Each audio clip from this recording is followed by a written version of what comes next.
बताना चाहता हूं कि जब तक रामस्वरूप वर्मा जी की विचारधारा के आधार पर, जगदेव बाबू की विचारधारा के आधार पर हम काम नहीं करेंगे, चाहे जितना दल बनाते जाएं, हम बिखरते चले जाएंगे।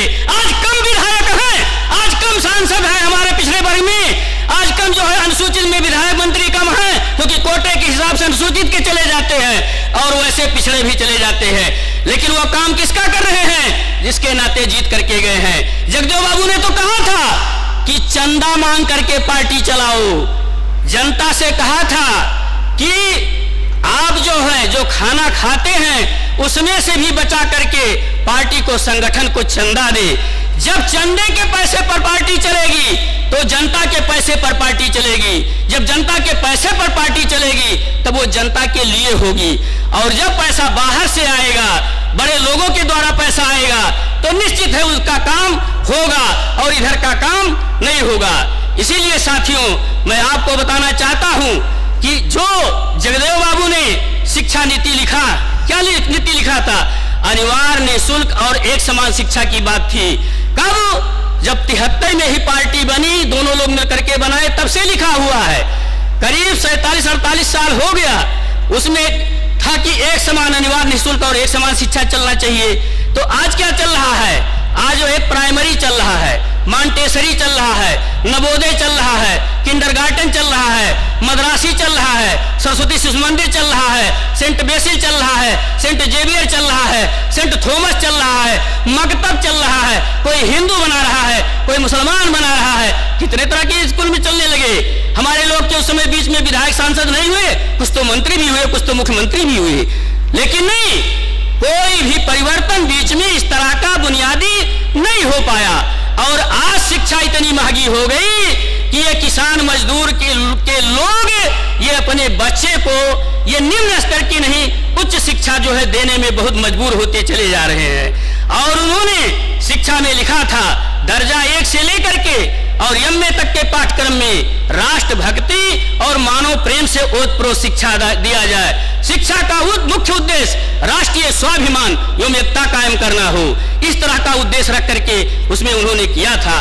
और चारों क्षेत्रों में मैं 2 मिनट में बता करके अपनी बात को समाप्त करना चाहता हूं। जो क्रांति की बात हुई थी, क्रांति चारों क्षेत्रों में करने की बात हुई थी, सामाजिक, सांस्कृतिक, आर्थिक और राजनैतिक, चारों क्षेत्रों में। क्रांति का मतलब क्या होता है? जीवन के पूर्व निर्धारित मूल्यों का मानव हित में पुनर्निर्धारण का नाम क्रांति है।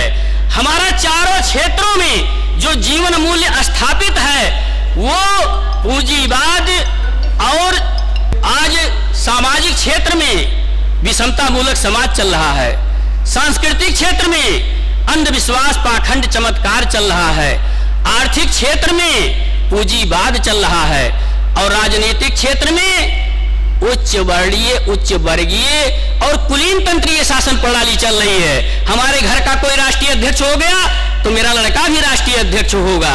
ये परिवारवाद ही जिसके खिलाफ हम बात करते थे वही चलने लगा। जगदेव बाबू और रामस्वरूप वर्मा ने कहा इन चारों क्षेत्रों को बदलना होगा।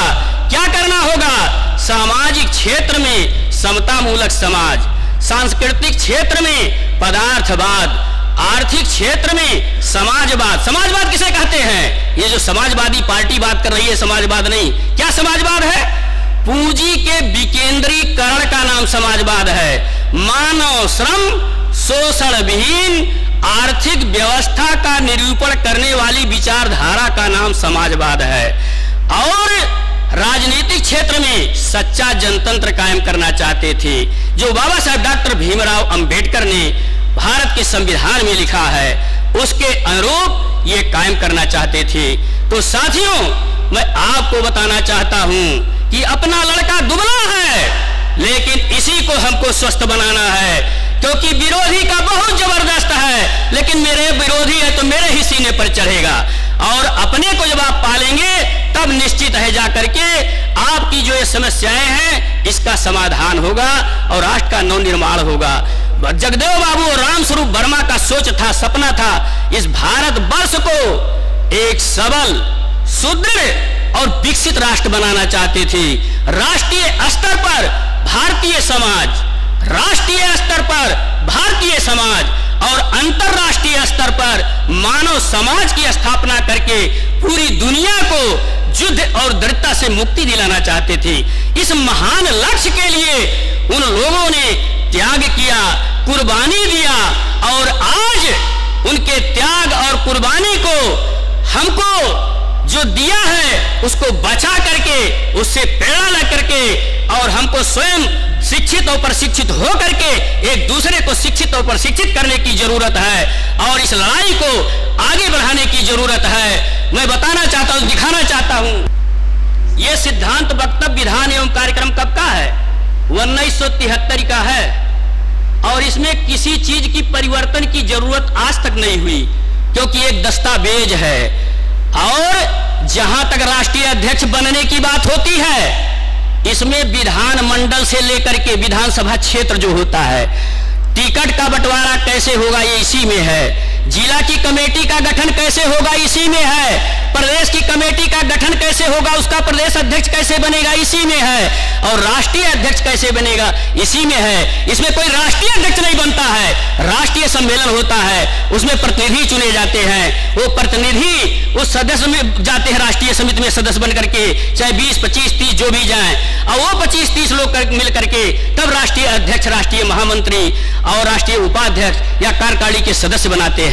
इसमें दस्तावेज में कोई कमी नहीं है, जैसे बाबा साहेब डॉक्टर अम्बेडकर ने संविधान बनाया है उसमें हमारे कोई कमी नहीं है, ऐसे इस दस्तावेज में कोई कमी नहीं है। बहुत बहुत साथियों, आप सबका बहुत ज्यादा सम्मान लेकर के इन्हीं चंद शब्दों के लिए, इस महान भारत के लिए अपना समय दें, सहयोग दें, इसी आशा और विश्वास के साथ हम अपनी बात को बोल लीजिए।